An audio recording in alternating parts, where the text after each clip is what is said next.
বিষয়ে বিস্তারিত কথা বলবো। পাকিস্তানের সাথে টেস্ট সিরিজ দিয়ে আবারও জাতীয় দলে ফিরছেন তামিম ইকবাল। এবার নতুন ক্রীড়ামন্ত্রী হয়ে তামিম ইকবালকে নিয়ে একই বললেন আসিফ মাহমুদ, যা মুহূর্তেই ভাইরাল। প্রিয় দর্শক, আওয়ামী লীগ সরকার পতনের পর অন্তর্বর্তীকালীন সরকারে যুব ও ক্রীড়া মন্ত্রণালয়ের দায়িত্ব পেয়েছেন বৈষম্য বিরোধী ছাত্র আন্দোলনের সমন্বয়ক আসিফ মাহমুদ।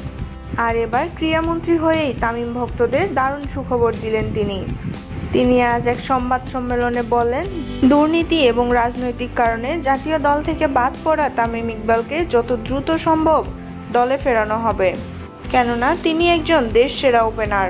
তাছাড়া বাংলাদেশ জাতীয় দলের এখন যে অবস্থা, তাতে তামিম ইকবাল আবার ওপেনিংয়ে ফিরলে দলটি অনেক বেশি শক্তিশালী হবে। আমরা ইতিমধ্যেই তামিম ইকবালের সাথে কথা বলেছি।